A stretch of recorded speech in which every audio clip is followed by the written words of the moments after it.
noches, hermanos. Dios les bendiga. Seguimos estudiando la segunda bienaventuranza que nos menciona el Evangelio de San Mateo, capítulo 5, y la encontramos en versículo 4.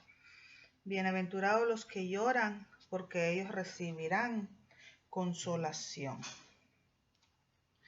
Esta segunda bienaventuranza el mundo tampoco la puede entender, puesto que el mundo a toda costa trata de evitar lo que es el dolor. Siempre nos vamos a encontrar que el ser humano trata todo lo posible por evitar sentir dolor, por evitar sentir tristeza. Por eso cuesta entender esta bienaventuranza, oír de estos bienaventurados los que lloran. Oye, dice el mundo, ¿cómo van a ser bienaventurados los que lloran? Están llorando, se supone que están heridos, que están tristes. ¿Cómo van a ser doble bendecidos, doblemente dichosos? O qué suerte que tiene que está llorando. No, el mundo carnal, el ser humano, el humano natural, no entiende lo que significa bienaventurados los que lloran, porque ellos recibirán consolación. Si usted analiza y mira toda nuestra realidad, ¿qué hace el mundo? Promueve el placer, y con el placer vienen lo que son los descuidos de nuestras obligaciones. El mundo crea y fomenta el placer para quitar el dolor, para inhibir el dolor. Pero lamentablemente, aunque crea, aunque fomente algo para quitar el dolor, no lo puede hacer. El mundo no puede quitar el dolor que uno experimenta. Nada más, y solo sirve como un engañador, porque el problema y la raíz del problema no lo va a quitar nunca. Así como ninguno que no conoce a Jesucristo no puede ser pobre en espíritu, si usted y yo o alguien no conoce aún a Jesucristo, nunca puede recibir esta bienaventuranza. Esta bienaventuranza, bienaventurados los que lloran, porque ellos recibirán consolación, solo lo pueden experimentar los que ya conocen a Jesucristo.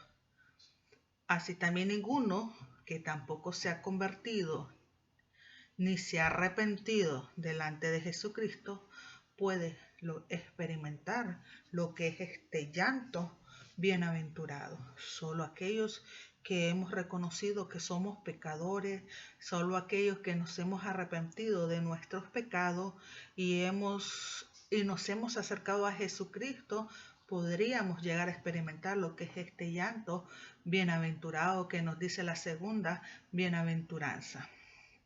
La experiencia que nosotros tenemos como pecadores de encontrarnos con nuestro misericordioso Salvador, esa experiencia que tuvimos, lo que se llama el nuevo nacimiento, cuando uno se arrepiente de sus pecados, acepta a Jesucristo y comienza a vivir una vida que agrada al Señor, eso nos capacita para cumplir esta bienaventuranza.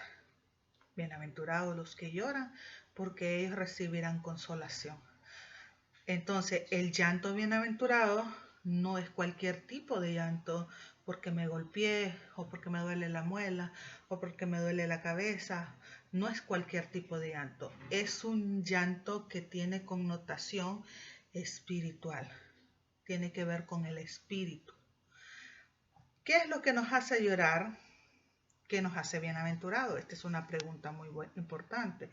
¿Qué hizo llorar a Jesucristo? Nosotros nos damos cuenta a través de la Biblia, de los evangelios, que Jesús lloró varias veces.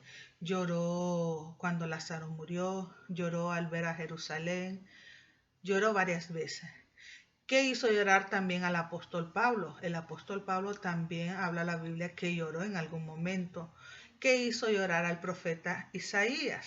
¿Qué es lo que estruja el corazón que queremos llorar como Cristo?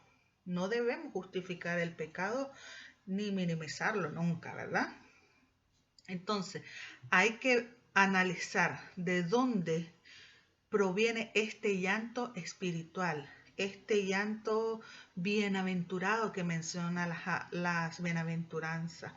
Entonces, primero vamos a ver que nada es preciso establecer, que debemos ver el pecado primeramente como el Señor lo ve, ¿cómo mira nuestro Señor el pecado?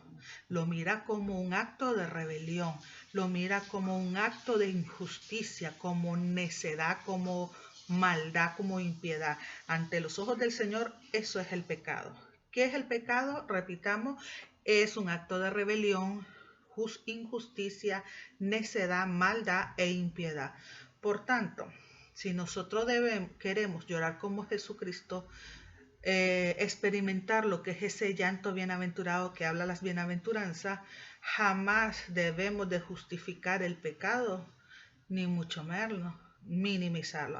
Eso es un pecado chiquito, o eso es una mentira piadosa. No. Si nosotros queremos experimentar lo que es el llanto misericordioso, bienaventurado, que Jesús experimentó, que experimentó el apóstol Pablo, que experimentó el profeta Isaías, que experimentaron muchos siervos de Dios, entonces no podemos minimizar lo que es el pecado ni el significado del pecado. Recordemos, para entender este llanto bienaventurado, tenemos que ver el pecado como lo ve el Señor. ¿Lo ve como algo simple, como algo sencillo? No, lo ve como una rebelión, como una injusticia, como una necedad, una maldad, una impiedad. Así debemos de ver nosotros el pecado. No justificarlo nunca, ni minimizarlo. Darle el lugar que corresponde. Pecado es rebeldía en contra de Dios. Otra consideración que nosotros debemos de hacer es que el pecado trajo y sigue produciendo desdicha, sigue produciendo insatisfacción e infelicidad en nosotros. Y eso nos va a ayudar a aborrecerlo siempre. Cuando nosotros captamos y entendemos que el resultado, lo que trae el pecado, es injusticia, infelicidad, insatisfacción, entonces lo vamos a aprender a aborrecer. Oye, yo me doy cuenta cuando yo le falto a Dios, yo soy desdichada, me siento mal, infeliz. Me siento que he hecho algo grandísimo en contra de Dios. Siento que lo he ofendido. Entonces, al entender qué es el pecado y al entender qué es lo que atrae, entonces nosotros vamos a aprender a aborrecerlo siempre. La palabra del Señor nos dice, los que amáis al Señor, aborreced el mal. Vamos a irnos al Salmo 97, versículo 10, y ahí vamos a ver lo que nos dice el salmista. Salmo 97, versículo 10. Los que amáis a Jehová, aborreced el mal. Él guarda las almas de sus santos, de mano de los impíos las libra. Si nosotros amamos al Señor, tenemos que aborrecer el pecado, tenemos que aborrecer el mal. Y si nos vamos más adelante, en el capítulo 119, versículo 163, la palabra del Señor dice, la mentira aborrezco y abomino, tu ley amo. Eso decía el salmista, yo aborrezco la mentira, yo la abomino, pero yo amo tu ley. Si usted y yo decimos que amamos al Señor, tenemos que aprender a aborrecer el pecado. Por este principio, el impío no puede ser bienaventurado. ¿Por qué? Porque el impío es aquel que vive pecando y le da lo mismo pecar o no pecar.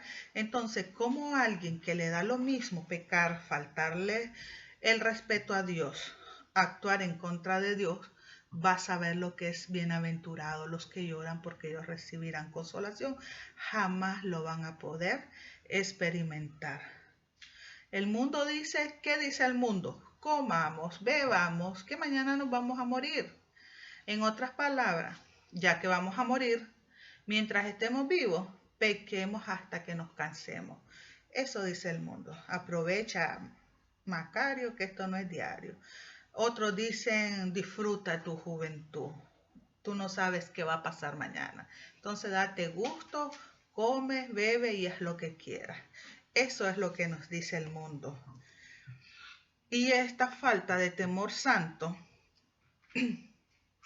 lo elimina de esta bienaventuranza, porque nunca tendrá el quebrantamiento necesario para arrepentirse.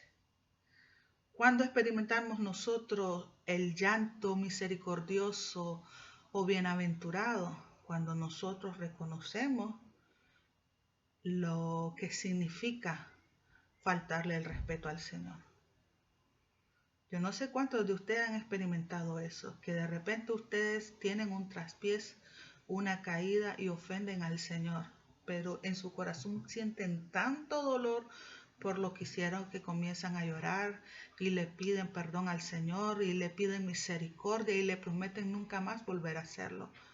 Y ustedes sienten que lo han ofendido, que lo defraudaron y comienzan a gemir delante de Él: ten misericordia de mí, Señor, perdóname.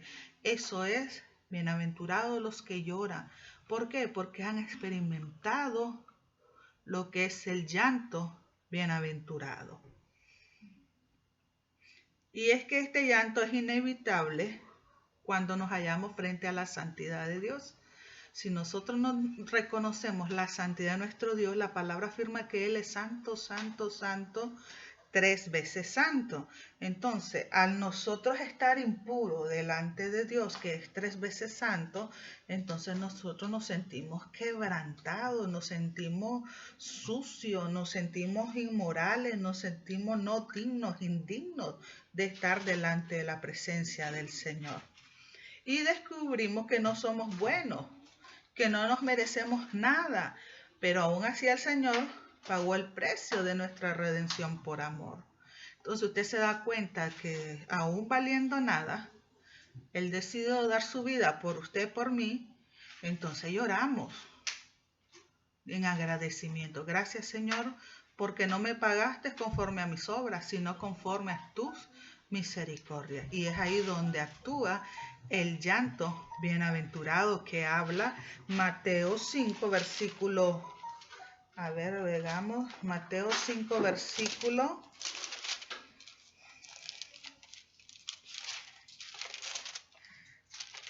versículo 4. Bienaventurados los que lloran, porque ellos recibirán consolación. Cuando nosotros estudiamos al profeta Isaías, nos damos cuenta que él describió a Jesucristo como un varón de dolores, experimentados en quebranto. Eso está en todo el capítulo 53 de Isaías. Usted lo puede leer con calma después de que escuche esta pequeña explicación. Y los evangelios también lo muestran llorando frente a la tumba de Lázaro. Juan 11:35 dice que Jesús lloró. Y también lo miramos llorando por la triste y lamentable condición espiritual de Jerusalén. Ahí en Lucas capítulo 19.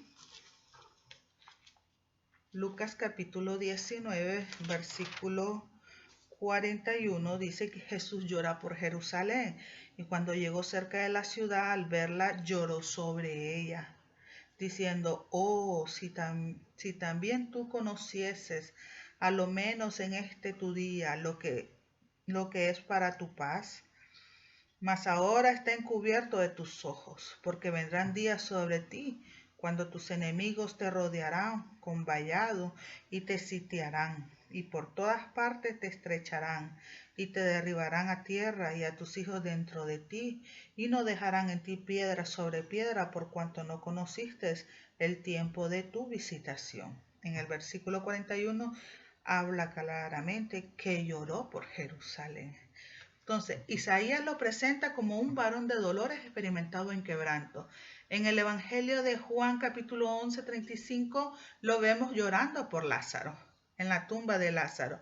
Y aquí en el versículo de 41 al 44 de Lucas 19, lo vemos llorando también por la triste y lamentable condición espiritual de Jerusalén.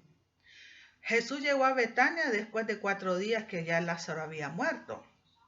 Y llega precisamente para resucitarlo. Pero lloró frente a su tumba porque ahí pudo ver la consecuencia final del pecado. Pues, ¿qué trajo el pecado? Ya lo vimos en una clase, la muerte. La muerte entró por culpa del pecado. Y la muerte provoca ¿qué cosa? Desdicha, provoca dolor, provoca llanto. Cuando hay un ser querido que muere, ¿qué es lo que produce en el ser humano que queda? Desdicha, dolor y llanto. Y lloró por Jerusalén al ver cómo su tierra, los suyos, lo rechazaron. Rechazaban la felicidad y atraían sobre ellos, ¿qué cosa? La desgracia y la destrucción. San Juan nos afirma que a los suyos vino, pero los suyos no le recibieron. Entonces ellos estaban rechazando la felicidad que les pudo haber traído Jesucristo como el Mesías prometido, y con eso, al rechazar la felicidad que atraían para ellos, la destrucción, la desgracia, un fin lamentable. Entonces, en la exhortación a los hebreos, dice de Jesucristo en Hebreos 1:9, has amado la justicia y aborrecido la impiedad, por lo cual Dios, tu Dios, te ha ungido con óleo de alegría más que a tus compañeros. Eso está similar a mucho lo que dice el Salmo 45:7. Oigan, cuando Jesús hacía los milagros, no lo hizo para hacerse famoso, para hacerse popular. Lo hizo porque para él sacar una persona o familia de la desgracia o fatalidad era liberarlo ¿de qué? De los tentáculos poderosos de ese pulpo o de ese gran monstruo llamado pecado. Él por eso lo hacía, porque quería sacar de la desgracia o de la fatalidad a esa persona que estaba en problema o a esa familia que estaba en dificultad. El apóstol Pablo también lloró por el pecado. Romanos 7, del 18 al 25 narra eso, por el pecado y todos los estragos que producen el pecado. Porque la paga del pecado es muerte. El pecado nunca va a traer beneficios a nuestra vida. El pecado nunca nos va a traer buenas cosas a nuestra vida, va a traer destrucción total.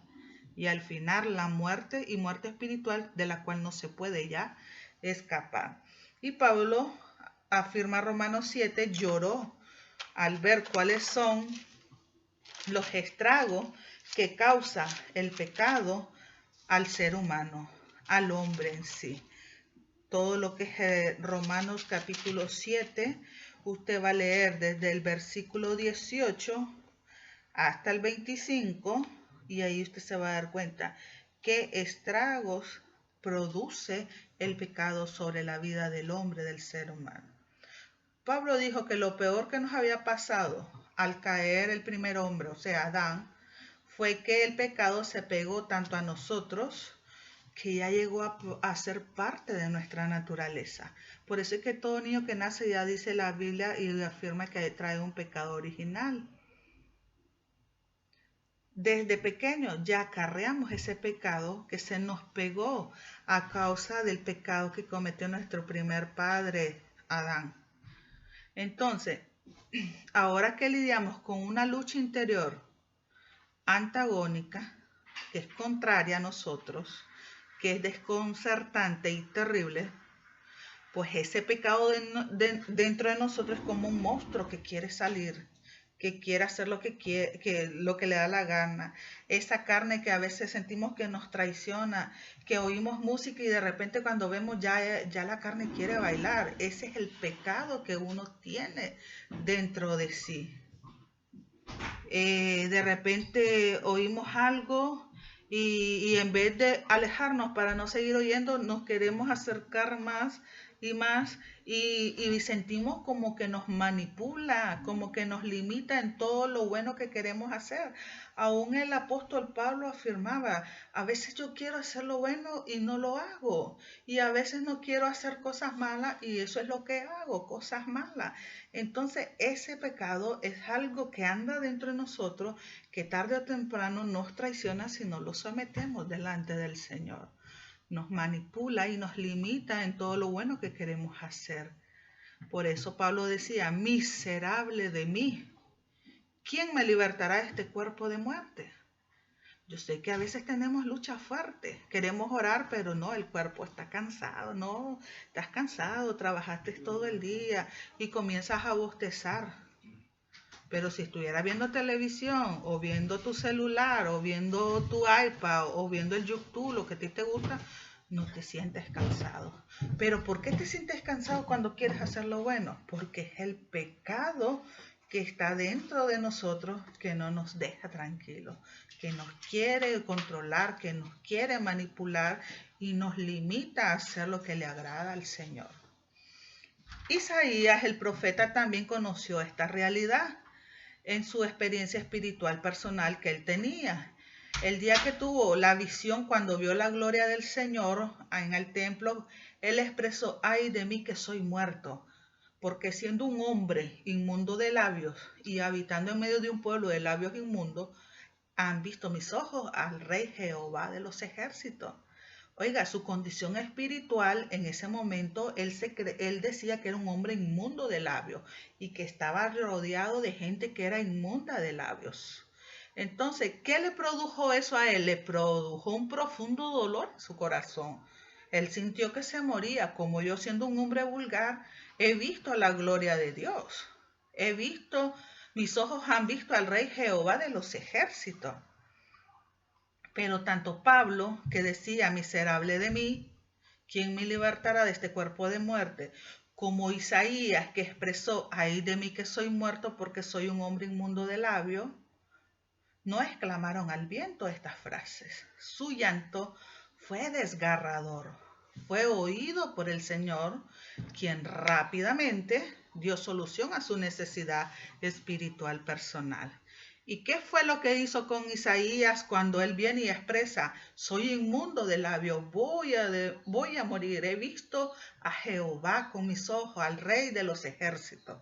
¿Qué hizo el Señor? Inmediatamente, váyase a Isaías, capítulo 6, versículos 6 y 7, dice que voló hacia mí uno de los serafines con un carbón encendido en la mano, que había tomado del altar con las tenazas, y con él tocó mi boca y dijo: he aquí, esto ha tocado tus labios y es quitada tu iniquidad y perdonado tu pecado. Cuando él viene y da este llanto desgarrador: ay de mí, que siendo un hombre inmundo de labios he visto con mis ojos a Jehová, el Rey de los ejércitos. Él no estaba diciéndolo así como yo lo dije, él estaba llorando, él se sentía que ya moría por lo que estaba experimentando, pero inmediatamente Dios le da la respuesta a su necesidad espiritual. Purifica sus labios y le dice: yo he perdonado tu pecado. Y cuando nosotros leemos en Romanos 7:25, ¿qué nos damos cuenta? Que dice: gracias a Dios por Jesucristo Señor nuestro. Esas son palabras que recibió el apóstol Pablo, que también expresó: yo soy miserable de mí. ¿Quién me va a libertar de este cuerpo de muerte? ¿Quién es el único que lo podía libertar? Lo que dice Romanos 7:25. Jesucristo nuestro Señor. Entonces, la promesa y dicha de esta bienaventuranza, porque ellos recibirán consolación. La primera parte es: bienaventurados los que lloran. La segunda parte es: porque ellos recibirán consolación. El pecador es redarguido por el Espíritu Santo y conducido al arrepentimiento. El Espíritu Santo viene y trabaja contigo, te transforma. ¿Y qué hace? Te conduce al arrepentimiento. Cuando el Espíritu Santo te hace sentir, te conmueve por tu estado natural de pecado y viene y eso te conduce al arrepentimiento, en ese momento de su conversión es consolado, porque también el mismo Espíritu Santo y la palabra del Señor le muestra que ya Cristo ya pagó por sus pecados. Y lo único que tiene que hacer es darle gracias a Dios, confiar en Dios y obedecerle por el resto de su vida. ¿Entienden esta parte? Ellos recibirán consolación. ¿En dónde viene la consolación? Cuando tú, ya siendo motivado, redarguido por el Espíritu Santo, te conduces al arrepentimiento, le pides perdón, te arrepientes. En ese momento se da tu conversión eres consolado también por el mismo Espíritu Santo y también por la palabra del Señor que viene y te muestra. La palabra de Dios te muestra, no llores más. Esta es tu consolación. ¿Cuál? Que ya Jesucristo pagó por tus pecados. Ya no tienes que pagar nada. Ya no te sigas lamentando. Jesucristo pagó por tus pecados y lo único que tienes que hacer de ahora en adelante, ¿qué es? Darle gracias al Señor, confiar en el Señor y obedecerle el resto de tu vida. ¿Cuál es la consolación para los que lloran? El regalo de la salvación. Pero no solo somos consolados el día de nuestra conversión con Cristo, sino todo el tiempo de nuestro andar con Dios en que somos quebrantados. Y eso que nos consuela es la gloria futura. Romanos 8, versículo 18, habla, pues tengo por cierto que las aflicciones del tiempo presente no son comparables con la gloria venidera que en nosotros ha de manifestarse, porque el anhelo ardiente de la creación es el aguardar la manifestación de los hijos de Dios. Porque la creación fue sujetada a vanidad, no por su propia voluntad, sino por causa del que sujetó en esperanza.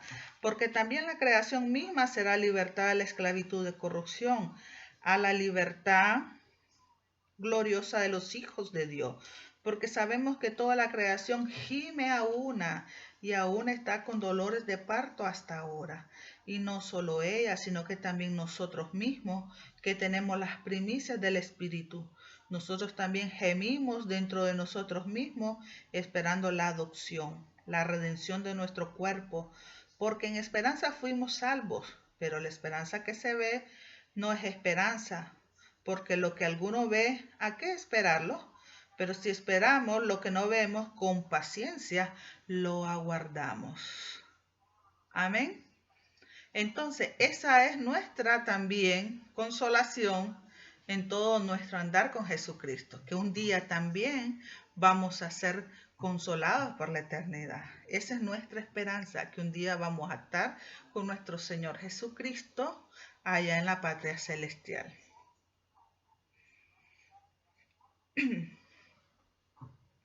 Bienaventurados los que lloran, porque ellos recibirán consolación. Entonces, en resumen, ¿qué es lo que les quiero decir? Oigan este resumen. Aquí los que lloran son los que se lamentan por la debilidad humana con relación al patrón de justicia de Dios y del poder del reino.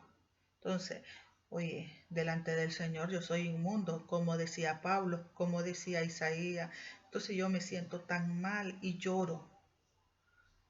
No cumplo con los requisitos, no llego al patrón de conducta que el Señor demanda de mí y lloro. Pero ¿qué produce ese llanto en mí? Un arrepentimiento. Y ese arrepentimiento, ¿qué más produce? Una conversión. Y esa conversión que produce, que yo me acerco y el Espíritu Santo comienza a trabajar en mi vida. ¿Y qué es lo que me hace entender el Espíritu Santo y la palabra de Dios? Ya no necesitas seguirte lamentando. Ya Jesucristo pagó por tus pecados. Lo único que te queda, ¿qué es?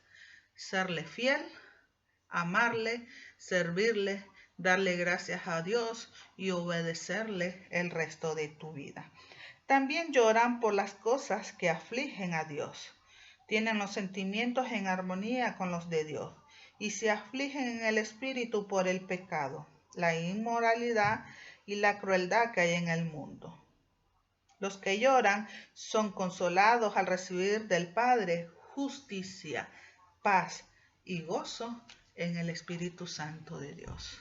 Justicia, paz y gozo en el Espíritu Santo de Dios.